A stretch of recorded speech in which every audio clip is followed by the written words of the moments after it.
کچھ کلپ سنے اور کچھ سوالات، اس کے اوپر ایک دو جملے. اذکراللہ ذکرن کثیرا، ذکر کثرت سے کرو، نمبر 1. نمبر 2، قرآن مجید یذکرون اللہ قیاما وقعودا وعلی جنوبہم، کھڑے ہو کے، بیٹھ کے، لیٹ کے ذکر کرو. یہ قرآن کا ٹیکس ہے، ذکر کثرت سے کرو. اب جو مسئلہ آ رہا ہے کہ بار بار کہاں کہاں ذکر کریں، نماز کریں یا اس طرح کریں، ایسی ویسی بات نہیں. رسول کائنات کا جو ذکر کثرت سے ہے، کم از کم صبح شام اور سونے کے اذکار کر لیے جائے، اس کو مزید کی ضرورت بہت کم رہتی. نمبر 1. دوسرے نمبر پہ یہ ہے کہ کوئی کام ایسا بتائیں جہاں اللہ کے رسول نے کوئی ذکر نہ بتایا ہو. مثلا آپ سو کے اٹھ رہے ہیں، الحمدللہ الذی احیانا، سو رہے ہیں، اللہم بسمک اموت و احیا، گھر سے قدم باہر رکھنے لگے ہیں، بسم اللہ توکلت علی اللہ، گھر داخل ہونے لگے ہیں، بسم اللہ ولجنا ولا خرجنا، کھانا شروع کرنے لگے ہیں، بسم اللہ الرحمن الرحیم، کھانے میں بھول گئے ہیں، بسم اللہ اول و آخرہ، کھانے کے اینڈ پہ جا رہے ہیں، الحمدللہ الذی اطعمنی ھذا ورزقنی، بازار میں جا رہے ہیں، لا الہ الا اللہ وحدہ لا شریک لہ، مسجد میں جا رہے ہیں، اللہم افتح لی ابواب رحمت، مسجد سے نکل رہے ہیں، اللہم انی اسألک. کوئی کام آپ صرف ذکر میں نبوی ترتیب لے آئیں، آپ کو غیر نبوی ترتیب کی طرف جانے کی ضرورت ہی نہیں رہے گی. اور پھر ساتھ یہ ہے کہ جو بہنا نے کہا کہ ذکر بندے کو خراب کرتا ہے، ہو سکتا ہے کہ اللہ کی دی ہوئی، رسول کی دی ہوئی چیز مجھے اور آپ کو خراب کرے. طریقہ خراب ہونے سے، بندہ خراب ہونے سے مسائل خراب ہوتے ہیں. جی مجھے بھی یہی لگتا ہے، مجھے بھی. اور دوسری بات یہ کہ یہ رسول ہی ہیں جنہوں نے ایک بار ان کے پاس ایک شخص آیا اور کہا کہ یا رسول اللہ بہت مشکل حالات ہیں، تو آپ نے صحابہ کرام سے کہا کہ آپ کچھ بتائیے کتنے، تو انہیں 3 اشرفیاں جو تھیں وہ اس وقت جمع ہوئیں. تو آپ نے لوہے کا ایک جو کلہاڑا ہوتا ہے وہ منگوایا اور اپنے دست مبارک سے اس کے اندر جو ڈنڈی تھی وہ، اس کے اندر وہ لکڑی جو تھی وہ لگائی، اور اس کے بعد کہا کہ یہ لے کے جاؤ اور جاؤ محنت کرو. تو دس از واٹ اٹ از. اب دیکھیے جہاں تک اس بات کا تعلق ہے، میرے نبی نے غزوات لڑے. آپ امیجن کیجئے مدینہ المنورہ میں بیٹھ کے دنیا کا سب سے بڑا اکنامک سسٹم ڈیولپ کیا، سب سے بڑا.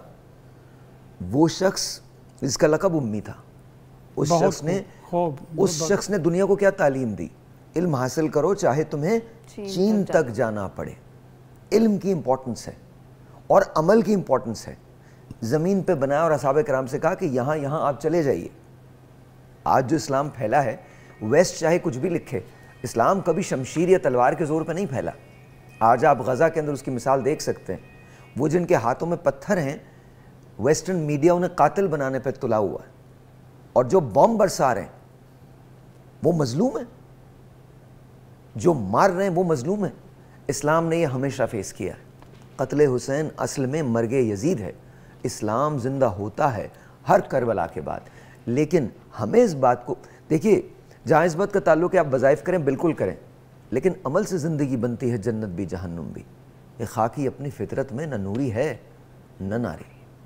تو عمل ضرور کیجئے اور وظائف ضرور کیجئے. خدا سے قریب رہیے، وہ کنیکشن تلاش کیجئے جو آپ کو ڈیوائن کرتا ہے، آپ کو ڈیوائن سے ملاتا ہے. وہ کنیکشن تلاش. اور خدا کو ڈھونڈنے کے لیے میں کہیں نہیں جانا. اس نے فرما دیا میں تمہاری شہرک سے زیادہ قریب ہوں. میں کہاں ہوں؟ حضرت علی فرماتے ہیں میں نے اپنے رب کو اپنے ارادوں کے ٹوٹنے سے پہچانا ہے. کیا وجوہات ہوتی ہیں کہ انسان عمل سے گھبراتا ہے، وظیفوں کی طرف زیادہ جاتا ہے؟ دیکھیے ساحر، جس طریقے سے میری بہن نے بھی بات کی تھی کہ وظائف الٹے ہو جاتے ہیں. دیکھیں عمل سے گھبرانا تو اس وقت ہوتا ہے کہ جب اللہ تعالیٰ نے ہمیں یہ دنیا دی، مطلب دنیا میں بھیجا ہے اور ہمیں پیدا کیا، تو ہماری زندگی کا یقینی طور پہ کوئی مقصد ہے.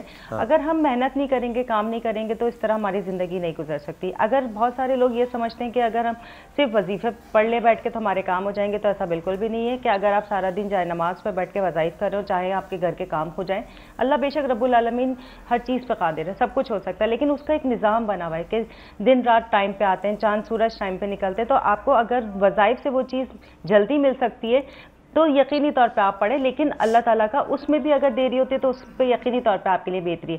جب میری بہن نے ایک بات کہی تھی کہ وظائف الٹے ہو جاتے ہیں، ایک مثال میں دوں گی کیونکہ میں ایز اے ڈاکٹر آپ سے ایک بات کروں کہ اگر میں کسی مریض کو صبح اور رات کی دوائی دیتی ہوں 250 mg، وہی دوا اگر کوئی دوسرا مریض دن میں 5 بار کھا لیتا ہے تو آپ سوچیں کہ اس کا کیا حال ہوگا۔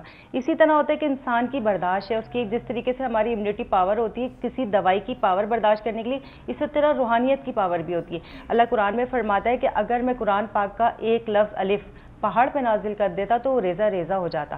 تو اسی طرح اگر کوئی شخص وظیفہ 100 بار پڑھ کے صحیح رہتا ہے اور وہی دوسرا شخص 1000 بار پڑھ لیتا ہے تو اس کے لیے نقصان دہ۔ تو بہتر ہے کہ کوشش کریں وظائف تو بعد کی بات ہے، پہلے جو اللہ تعالیٰ نے ہماری روزمرہ کی عبادات دی ہیں ان کو کریں اور اس سے دعا مانگیں۔ اور اگر آپ کے کوئی ایسے معاملات اٹکتے ہیں، جیسے اگر آپ کوئی بچہ یہ کہے کہ میرا تیاری اچھی نہیں ہے، ایگزام اچھا نہیں دیا اور میں چاہوں کہ میں کوئی ایسا وظیفہ پڑھ لوں کہ میں ٹاپ آ جاؤں، تو یہ یقینی طور پر اس بچے کے لیے تو کبھی بھی پروردگار نہیں کرے گا کہ جس نے محنت کر کے اپنا مقام حاصل کیا، جس نے محنت کر کے اچھا ایگزام دیا ہے، تو اللہ تعالیٰ اس کی محنت کو ضائع نہیں کرے گا۔ ہاں یقینی طور پر آپ کی دعا قبول ضرور ہوگی، لیکن اس میں بھی اللہ کی بہتری اگر دیری ہے۔ بہت شکریہ۔ ایک ٹیلی فون کال اچھی ہو دس آن لائن۔ السلام علیکم جی۔ السلام علیکم بھائی۔ وعلیکم السلام، آپ کا نام؟ حمید ملتان سے۔ جی کیا کہنا چاہتی ہیں؟